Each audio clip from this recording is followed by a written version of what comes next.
아멘. 하나님은 살아계십니다. 하나님을 기대합니다. 하나님은 하실 수 있습니다. 아멘. 어렸을 때 동네 형에게 자전거를 배웠습니다. 저도 나름 시골에서 자랐기 때문에 이 보조바퀴 같은 거는 전혀 없었습니다. 일반적으로 바퀴 2개 달린 그 자전거를 타고 배워야만 했는데 막상 자전거를 배우려고 하니까 좀 겁이 많이 나는 겁니다. 그래서 이 동네 형에게 자전거 뒤를 꼭 붙잡아야 된다. 어떤 일이 있어도 놓치면 안 된다. 만약 이거 놓치면 형네 엄마한테 가서 다 잃을 거다. 그렇게 이야기하면서 자전거를 배웠습니다. 비틀비틀거리면서 가다가도 이게 몇 번을 멈춰서서 계속 뒤를 쳐다봤습니다. 왜냐하면 그 형이 손을 놓을까봐. 손을 놓으면 제가 무조건 넘어질 거를 알기 때문에 계속해서 멈춰서 쳐다보고 그렇게 확인했습니다. 제가 또 겁이 굉장히 많거든요. 수십 번을 시도한 끝에 페달을 힘차게 밟으면서 앞으로 나아가게 됐습니다. 그래서 너무도 기쁜 마음에 혹시나 하고 뒤를 딱 쳐다봤는데 아니나 다를까 그 동네 형이 씩 웃으면서 그 잡았던 손을 놓는 겁니다. 순간 겁이 덜컥 나면서 중심을 잃고 자전거가 옆으로 쓰러졌습니다. 오직 형이 좀 이렇게 잡아줬었는데, 그 잡아준 것만 의지하고 있었는데, 의지했던 형이 더 이상 붙잡아주지 않는다라는 것을 알자 두려움이 찾아왔던 겁니다. 그래서 넘어지고 만 것이죠. 우리가 자전거를 잘 타려고 하면 언제까지 이 붙잡아주던 손을 의지할 수는 없습니다. 자전거를 잘 타려면 처음에 잡아주었던 손, 바로 지금까지 의지했던 그 손을 벗어나야 합니다. 하지만 당장에는 미숙하기도 하고 아직 잘 배우지도 못했기 때문에 두려운 겁니다. 넘어질까봐, 실수할까봐, 실패할까봐, 다칠까봐 겁을 내는 거죠. 하지만 의지했던 손을 벗어나서 혼자서도 자유롭게 자전거를 탈 수 있을 때 비로소 우리는 바람도 누리고 주변의 풍경도 보면서 자전거 타는 걸 즐길 수 있을 겁니다. 또 누군가를 뒤에 태우고도 안전하게 자전거를 즐길 수 있겠죠. 여러분, 캥거루족이라는 말을 혹시 들어보셨습니까? 캥거루족이란 경제적으로 그리고 정신적으로 자립심이 부족해서 계속적으로 부모에게만 의존하려는 요즘의 젊은 세대를 일컫는 말입니다. 성인이 되고 또 독립할 나이가 되었음에도 불구하고 모든 경제력을 부모나 가족에게 의존하는 이 사람의 모습을 마치 어미 캥거루의 뱃주머니, 일반적으로 자녀들이 고등학교에서 졸업을 하거나 또 대학을 졸업한 후에는 취업을 하게 되죠. 경제적으로 독립할 수 있는 능력을 갖추고 이후에 분가를 하거나 또 결혼을 하는 것이 일반적인 모습일 텐데 경제 활동을 통하여 자립하기를 포기하거나 또는 구직 활동을 하지 않는 청년들, 즉 캥거루족이 요새 많이 늘어나고 있다라는 말입니다. 그런데 한 취업 사이트, 이 사람인이라는 취업 사이트에서 직장인 1274명을 대상으로 설문조사를 했는데 고정 수입이 있는 직장 청년인 5명 중 2명은 스스로를 캥거루족이다 이렇게 생각하고 있다라고 합니다. 고정 수입이 있는 직장인들조차 본인이 부모에게 의지하고 있다, 나는 현재 부모와 함께 살고 있다 이렇게 대답을 한 겁니다. 특히 요즘 집값이 얼마나 많이 올랐습니까? 주거를 포함한 경제적인 의존도가 79.3%로 가장 높았고 그 다음에는 정신적인 의존도가 41.2%로 다음을 차지하고 있었습니다. 요즘 세대들을 향해 심각하다, 청년들 어떻게 하냐, 또 의존성을 많이 길러야지 이렇게 또 생각을 하시는 분도 계시겠지만 비단 요즘 청년들 뿐만이겠습니까? 정도의 차이일 뿐이지 우리 모두는 살아가면서 많은 것들을 의지하고 살아간다는 겁니다. 우리가 어려서는 부모를 의지하죠. 부모의 손에 커가는 것입니다. 반대로 나이가 들어서는 자식을 의지하며 살아갑니다. 눈이 침침해지고 또 나이가 들어서 귀도 잘 들리지 않고 또 자꾸만 변화해가는 이 현대사회의 이 문명 가운데 적응을 잘 못하니까 우리 자녀들이 도움을 주어야 할 상황들이 굉장히 많습니다. 그런데 이 가족만 의지하겠습니까? 현대사회를 살아가면서 우리 사회생활을 하면 친구를 의지하고 지식을 의지하고 인맥을 의지하고 때로는 학벌도 의지하고 돈과 권력과 지위 같은 이 세상에 힘 있는 것들을 의지하며 살아왔다라는 것을 우리는 고백합니다. 그런데 문제는 바로 우리가 의지하며 살아왔던 그것들을 잃어버렸을 때입니다. 우리가 믿고 의지해왔던 것이 사라졌을 때 우리는 두려움을 느낍니다. 상실감을 느끼죠. 좌절합니다. 그래서 그 두려움을 극복하기 위해 그 빈자리 가운데 다른 무언가를 채워 넣으려고 하는데 바로 우리가 지금까지 의지하고 믿어왔던 돈, 지식, 권력, 우리가 한번 맛보고 누렸었던 그러한 것들이 잊혀지지 않기 때문에 그와 같은 의지할 만한 것들을 다시금 찾아내서 그 자리에 세워 놓는다라는 것이죠. 사람은 참 연약합니다. 절대로 혼자 살 수 없습니다. 그래서 어떤 이는 사람을 가리켜서 사회적 동물이다 이렇게 정의를 내리기도 합니다. 함께 살아가는 공동체로 그리고 서로 도움을 주고 서로 의지하고 또 누군가에게는 의지할 만한 사람이 되어야 한다. 사회는 계속해서 이 이야기를 합니다. 그런데 사람은 영원하지 않다라는 게 문제라는 거죠. 이 세상에 영원한 것은 없고 또 변하지 않는 것은 아무것도 없습니다. 세상의 것은 반드시 사라지고 변합니다. 그런데 많은 사람들이 영원한 세상을 영원할 것 같이 살아가고 있다는 거죠. 그래서 교만한 겁니다. 현재 내가 가진 것이 많을수록 겸손한 모습을 가지기가 어렵습니다. 지금 내가 가진 게 영원하기 때문입니다. 지금 떵떵거리며 사는 이 모습이 변하지 않을 것으로 생각하기 때문입니다. 하지만 반드시 변합니다. 사라진다라는 거예요. 지금 내가 살아가고 있는 이 건강한 육신도 반드시 쇠잔해질 때가 올 것입니다. 돈도, 명예도, 지위도, 내가 그토록 믿었던 사람도 결국에는 변하고 사라질 것입니다. 그러면 지금까지 세상의 것을 믿고 살아왔던 그 사람은 점점 더 연약해질 때 그 주위에 아무것도 남아있지 않을 겁니다. 그리고 교만했던 그때를 후회할 때가 반드시 찾아옵니다. 그래서 우리는 이 사회 가운데 사라지고 변할 것들을 의지하는 어리석은 일들을 하지 말아야 되는 거죠. 이스라엘 백성들이 애굽의 노예 생활을 벗어나 이제 광야를 거쳐서 하나님의 약속의 땅 가나안으로 들어가는 과정은 이 땅을 살아가고 있는 우리의 모습을 축약적으로 보여줍니다. 우리는 애초에 진노의 자식이었죠. 죄의 자녀였습니다. 그런데 하나님께서 은혜를 베푸셔서 우리를 그 사단의 노예 생활 가운데에 건져주시고 광야와 같은 이 땅, 바로 이 인생들을 하루하루 하나님의 은혜로 살아가게 하셨습니다. 그리고 이 땅의 최종적인 목적지, 바로 하나님의 약속의 나라, 천국, 바로 그 하나님의 나라에 들어가게 해 주신 것이죠. 출애굽한 이스라엘 백성들에게 가나안 땅이 약속으로 주어져 있었지만 이 광야에서의 40년은 참 어렵고 힘든 시간들이었습니다. 뿐만 아니라 가나안으로 들어가서도 그들에게 이 어려움과 고통은 계속됩니다.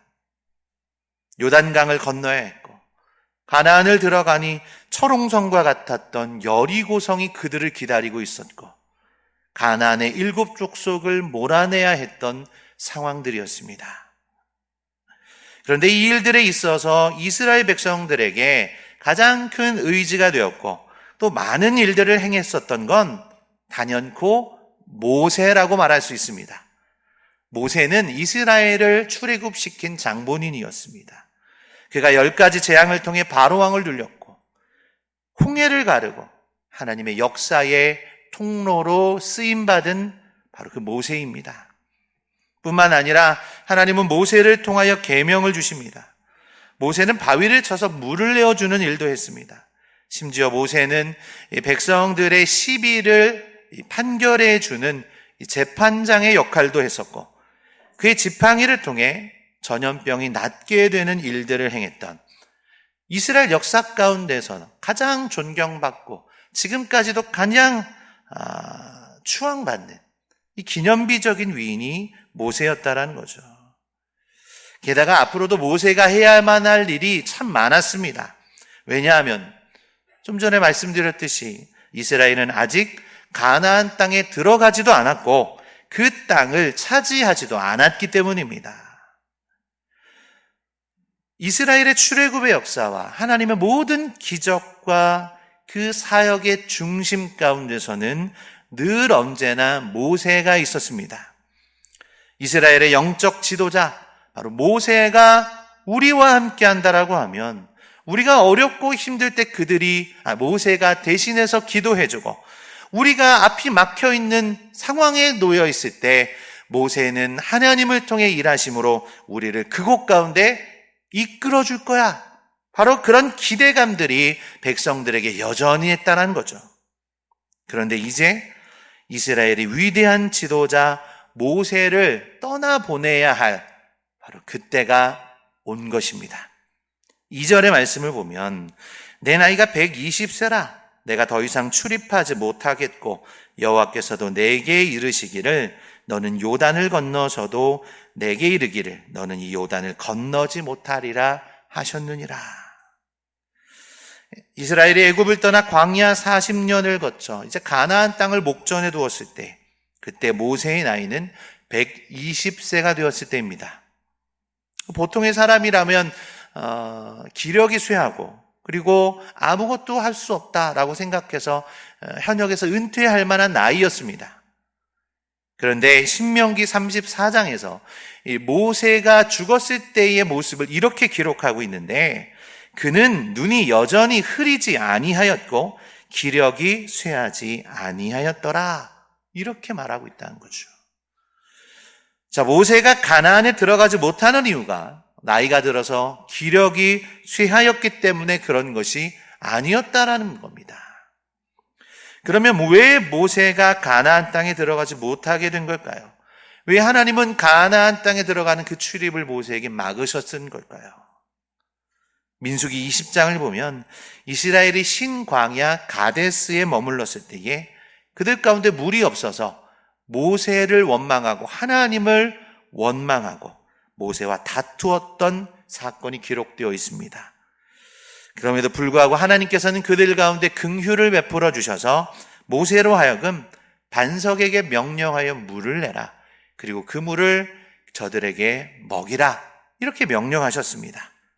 그런데 모세가 백성들을 모으고 하나님의 말씀대로 반석에게 명령하지 않고 그가 가지고 있던 지팡이로 반석을 2번을 치게 되는 일들이 일어납니다. 물이 나왔죠. 많은 이들이 그 물을 먹습니다. 하지만 문제는 모세가 하나님의 말씀에 불순종했다라는 겁니다.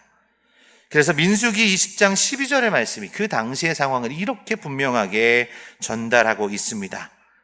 여호와께서 모세와 아론에게 이르시되 너희가 나를 믿지 아니하고 이스라엘 자손의 목전에서 내 거룩함을 나타내지 아니한 고로 너희는 이 회중을 내가 그들에게 준 땅으로 인도하여 드리지 못하리라 하시니라.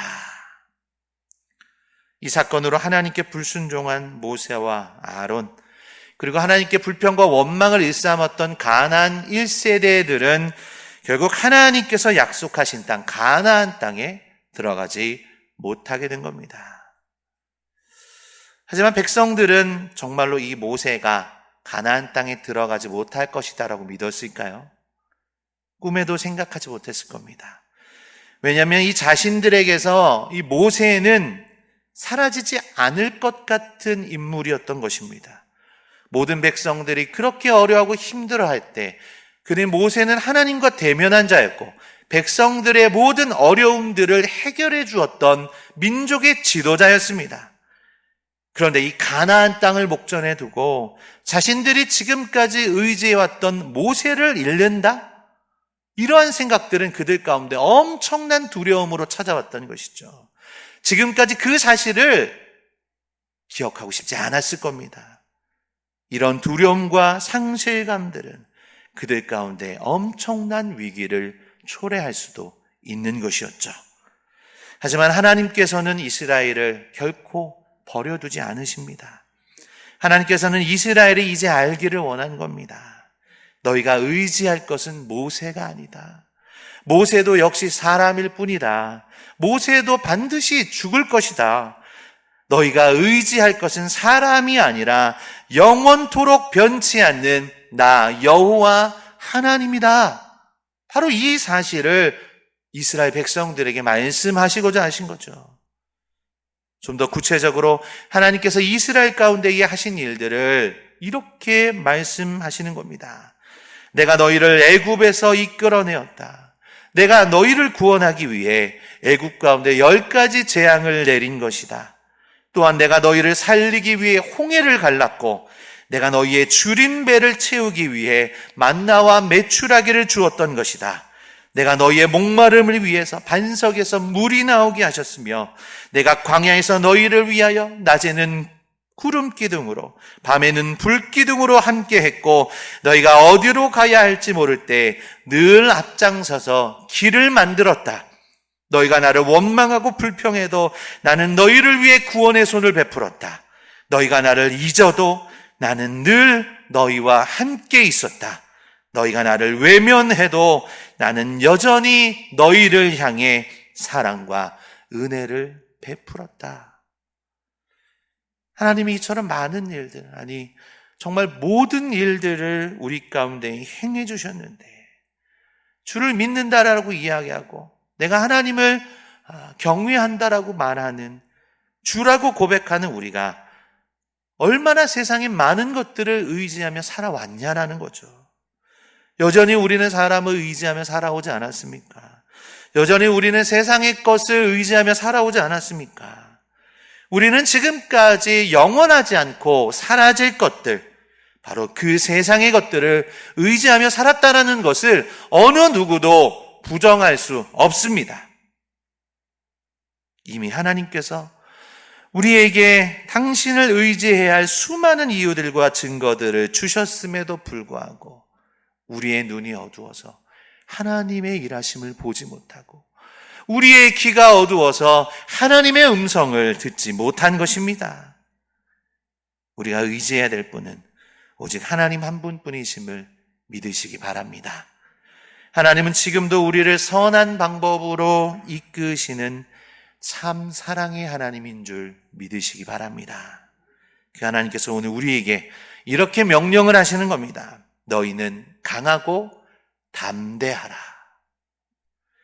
모세를 의지했던 이스라엘에게, 지금까지 세상을 의지하며 살아왔던 우리에게 너희는 강하고 담대하라. 지금 이렇게 명령하신다는 거죠. 여기서 강하고라는 말의 원어는 핫자크, 점점 강하여 가다라는 이 진행적인 의미를 이야기합니다. 이것은 믿음 안에 하나님에 대한 확신이 점점 강하여지고 굳세어져 가는 그 모습을 뜻하는데, 우리 처음에는 여러분 어떻습니까? 처음부터 강하게 태어나는, 그리고 강하게 살아가는 사람들이 있습니까? 아무도 없습니다. 우리는 처음부터 약했습니다. 그런데 너무나도 약하니까 하나님을 의지하지보다는 내 눈앞에 있는 것들을 의지한다라는 거죠. 내 눈앞에 있는 것, 또 내가 보암직도 한 것, 먹음직도 한 것, 그것들에게 점점 의지합니다. 사람을 의지했습니다. 모세를 의지했습니다. 세상을 의지했습니다. 그런데 하나님의 말씀을 듣고 하나님을 의지했더니 이 세상에 사라질 것이 아니라 바로 영원한 하나님의 나라가 우리 가운데에 점점 더 다가옴을 보게 된다는 거죠. 하나님을 향한 믿음과 확신이 점점 더 강해진다는 겁니다. 이어서 하나님 우리 가운데 담대하라 이렇게 말씀하십니다. 담대하라의 원어는 아마츠입니다. 그 뜻은 용기가 있다, 깨어있다 라는 뜻입니다. 이것은 지금까지 우리가 세상을 의지했던 지난날의 모습이었는데 이제 이것으로부터 벗어나기 위해서 무엇이 필요하냐? 바로 담대함, 용기가 필요하다는 것을 말씀해주고 있습니다. 왜 그렇습니까? 우리가 지금까지 세상을 의지하며 살아왔기 때문입니다. 그런데 우리가 지금까지 의지했던 세상의 모든 것들을 버리려니 우리 가운데 두려움이 엄습해 온다는 거죠. 우리 가운데 이것을 버렸을 때에 내가 과연 어떠한 삶을 살아갈지를 내가 예측할 수 없고 내가 장담할 수 없기 때문에 우리는 두려워하는 겁니다. 그런데 이때 바로 이 두려워했던 모습에서 깨어야 한다라고 하나님은 말씀하시는 거죠. 그래서 이 세상은 더 이상 의지할 만한 존재가 아니다. 네가 그것들을 버렸을 때 분명 네 안에는 당초 두려운 마음이 들 수도 있겠지만 더 이상 의지할 만한 것들을 의지하지 아니하고 바로 네가 영원한 하나님의 나라, 바로 하나님을 의지했을 때 그 두려움은 떠나가고 바로 하나님의 놀라운 은혜가 너희 가운데 분명히 함께할 것이다. 이렇게 이야기하고 계신 거예요. 그래서 이 강하고 담대하라, 이 두 단어를 다시 한번 여러분들에게 말씀드리면 이렇습니다. 너희는 세상을 의지했던 나약하고 연약했던 모습에서 벗어나 이제는 하나님을 향한 믿음과 확신으로 점점 더 강해져야만 한다. 세상을 의지했던 지난날을 벗어나기 위해 물론 두려움도 있겠지만 그 두려움을 극복하는 용기를 내라. 너희가 두려움에서 깨어나라. 용기를 가져 바로 나를 의지하며 살아가라. 이 말씀을 오늘 우리 가운데 해주시는 것이 강하고 담대하라. 바로 이 말씀 안에 들어있는 하나님의 뜻이라는 거죠. 여러분, 세상에 강하고 담대한 자로 믿음으로 살아가는 일들 얼마나 귀한 일입니까? 우리도 얼마나 그렇게 하고 싶습니까? 근데 어떻습니까? 우리는 여전히 연약하다라는 거예요. 내 안에 여러 문제들 속에 나는 지금도 흔들리고 휘청거린다라는 겁니다. 하나님의 도우심이 필요한 자라는 거예요. 우리 스스로 강하고 담대해질 수 없는 연약한 존재라는 것을 분명히 인지해야 한다는 겁니다. 그러면 우리가 이 하나님의 어떠한 것으로 하나님의 명령인 강하고 담대하게 살아갈 수 있을까요? 하나님의 어떠한 약속이 바로 강하고 담대한 자가 소유하게 된 가나안 땅, 하나님의 땅을 우리가 누릴 수 있게 되는 걸까요? 첫 번째는 바로 하나님이 나보다 먼저 일하신다라고 하신 그 약속을 믿는 겁니다. 오늘 본문 3절의 말씀 함께 보겠습니다. 내 하나님 여호와께서 너보다 먼저 건너가사 이 민족들을 내 앞에서 멸하시고 내가 그 땅을 차지하게 할 것이다. 또한 8절을 보면 여호수아에게 이렇게 말을 하죠. 여호와 그가 내 앞에서 가신다. 여러분, 우리가 산에 오를 때, 우리가 등산을 할 때는 어떻게 올라갑니까? 길로 올라가죠. 등산로가 있습니다. 그런데 여러분, 길이 나지 않고 아무것도 보이지 않고 수풀이 우거지고 무성하고 어둡고 침침한 그러한 틈으로 일부러 가는 사람은 아무도 없습니다. 하지만 그 길은 처음부터 나 있던 길이 아니다라는 거죠. 처음에는 누군가가 그 길을 만들어 놓은 겁니다. 수풀을 칼로 쳐내고 나무가 있다면 나무를 뽑아내고 평탄하지 못한 길이 있다면 그 길을 자꾸 걸으면서 그것은 길이 되는 것이죠. 이스라엘이 걸어온 이 길을 모세가 냈겠습니까? 아니면 이스라엘 스스로가 그 길을 만들 만한 능력이 있었습니까? 아니라는 겁니다.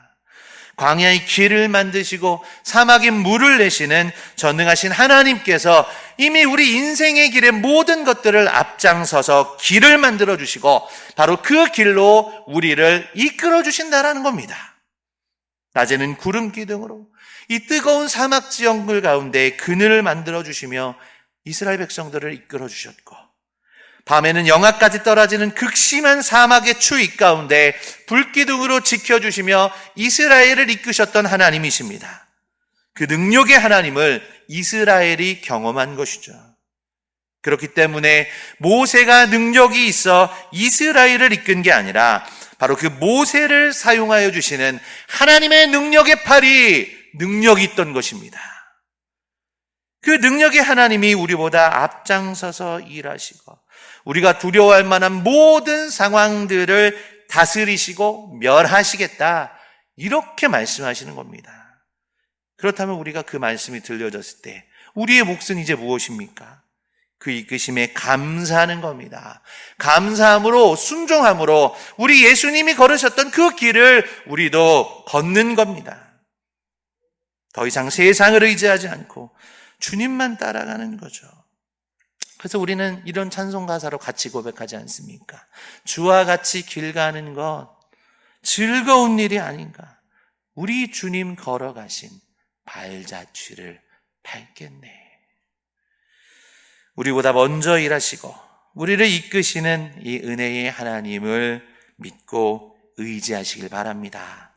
두 번째로는 하나님이 대신해서 싸우시겠다, 이렇게 약속하셨다라는 거예요. 오늘 본문 4절 말씀을 보십시오. 하나님께서는 이전에 이스라엘을 대적하던 아모리 왕 시혼과 옥과 그 땅의 모든 것들을 멸하셨다.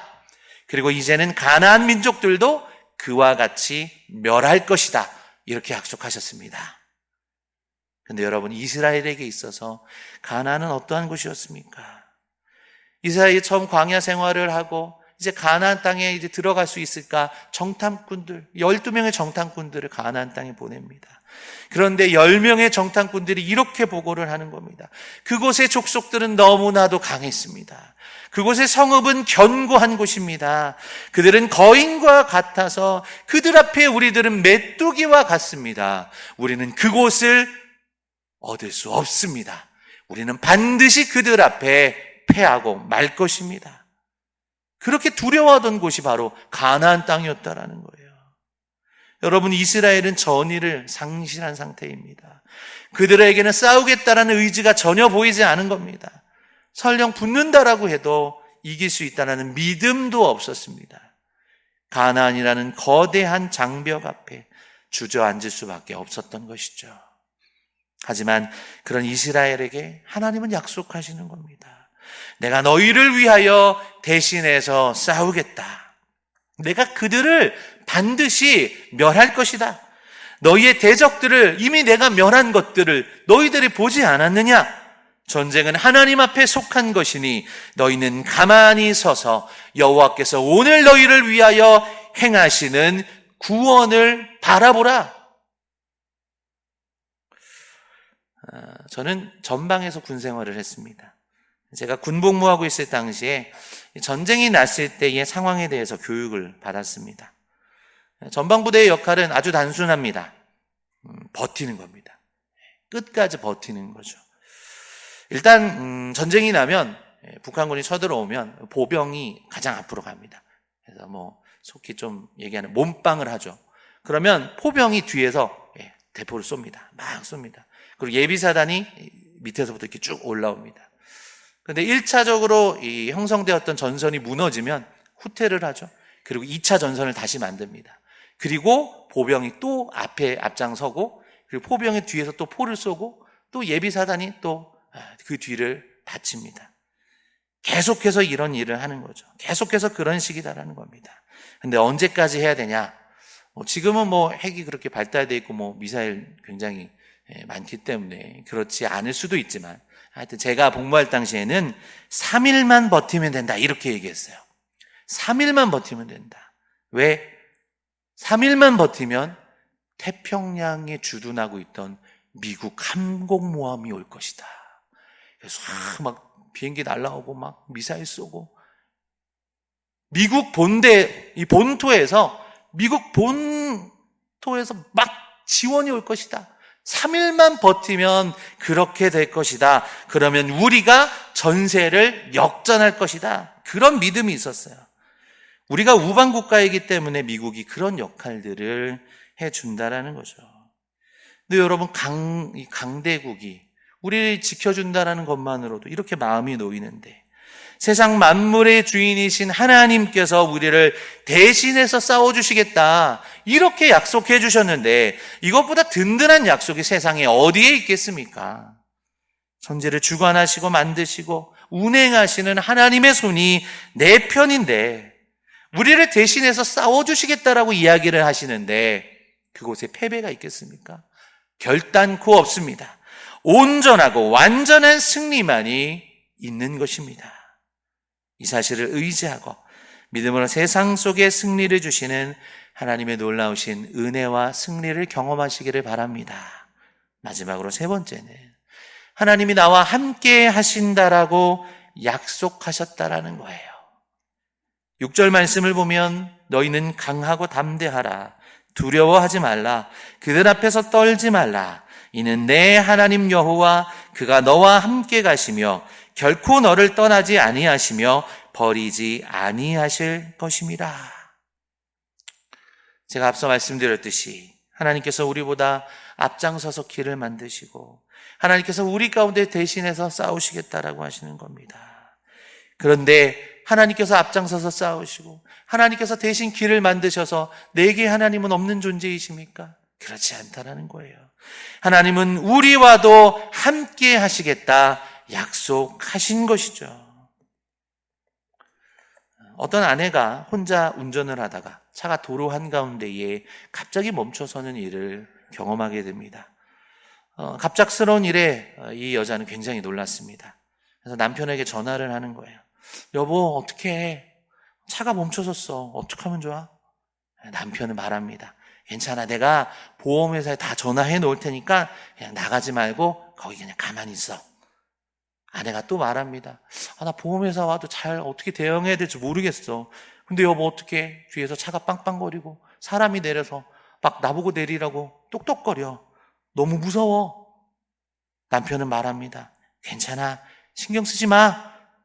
위협하면 협박죄야. 차를 부수면 재산 손괴죄고 신체 해를 가면 상해죄야. 걱정하지 마. 근데 그때 아내가 이렇게 말합니다. 몰라. 그냥 당신이 빨리 와. 당신이 있어주면 되잖아. 여러분, 간단한 문제입니다. 남편이 함께 있을 때에 이 여자가 모른다라고 했던 모든 문제는 해결되는 거예요. 아내가 불안해했던 모든 감정들은 그때야 안심으로 돌아선다. 이 말입니다. 케네스 E. 해긴의 책 하나님과 동행하기의 한 부분을 여러분들께 읽어드리겠습니다. 당신 안에는 기름 부음 곧 성령 하나님이 항상 함께 계셔서 당신의 기도를 도우시고 삶의 모든 영역에서 당신을 도와주십니다. 그가 당신 안에 거하신다고 성경은 증언합니다. 성령님은 당신이 그분의 임재를 느낄 때와 동일하게 느껴지지 않는 그때에도 여전히 당신 안에 계십니다. 만일 성령께서 오셨다가 다시 가버리시는 분이라면 당신 안에 거하고 있다라고 말씀하지 않으셨을 겁니다. 우리가 세상을 두려워하지 않는 것, 그것은 바로 하나님이 우리와 함께 하시기 때문입니다. 물론 세상을 살아가면서 하나님이 내 안에 계셔도 우리는 여전히 어려운 일을 만날 것입니다. 우리는 문제적인 상황들을 맞닥뜨릴 것이고 예상하지 못할 수많은 일들 속에 당황하는 일들이 많을 겁니다. 그런데 중요한 것은 바로 하나님은 우리를 절대로 떠나지 아니하신다라는 거예요. 하나님은 우리를 버리지 아니하신다라는 겁니다. 그래서 하나님은 바로 하나님의 방법과 하나님의 때에 우리를 도우시겠다라고 약속하셨다라는 거죠. 그래서 우리가 강하게 담대하게 살아갈 수 있는 겁니다. 우리가 저 천국을 향하여 우리들의 믿음을 꺾이지 아니하고 주님 앞에 나아갈 수 있게 되는 거죠.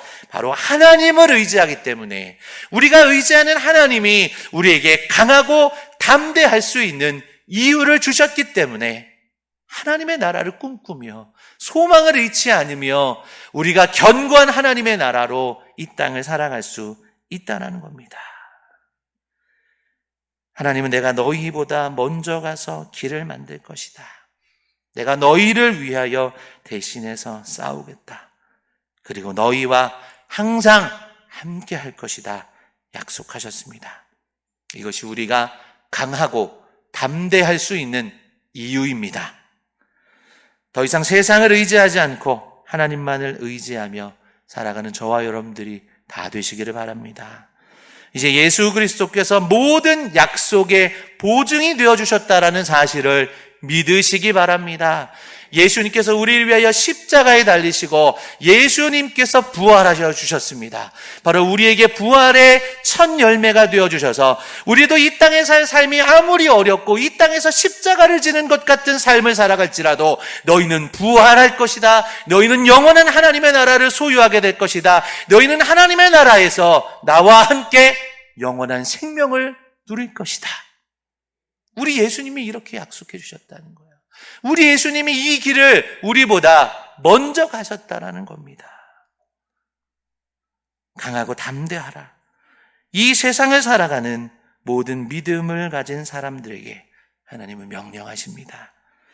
이제 이 세상을 의지해왔던 나의 옛 모습은 버리고 하나님만 의지하며 살아갈 때에 강하고 담대하게 세상을 향해 나아가게 될 줄 믿습니다. 세상에서 승리하는 그리스도인으로 살아가게 될 줄 믿습니다. 오늘도 승리를 주시는 그 하나님만을 의지하여 기쁨으로 살아가는 저와 여러분들의 삶이 되어지기를 주님의 이름으로 축복합니다. 기도하겠습니다. 우리가 의지할 만한 많은 이유가 되신 하나님 찬양합니다. 말씀을 통해 우리가 세상의 많은 것들을 지금껏 의지하며 살아왔음을 깨닫게 해주셨습니다. 이제 주신 말씀을 통해 하나님만 의지하고 하나님만 소망하며 그렇게 살아갈 수 있도록 도와주시옵소서. 나보다 먼저 일하시는 하나님을 보게 해주시고 나를 대신하여 싸우시는 하나님의 승리를 믿게 해주시고 하나님이 나와 함께 해주시겠다라는 이 약속을 믿고 의지하여 악하고 죄 많은 세상 가운데 온전한 그리스도인으로 살아갈 수 있도록 도와주시옵소서. 생명의 근원이 되시며 우리의 소망이 되어주신 예수 그리스도의 이름 받들어 간절히 기도하옵나이다. 아멘.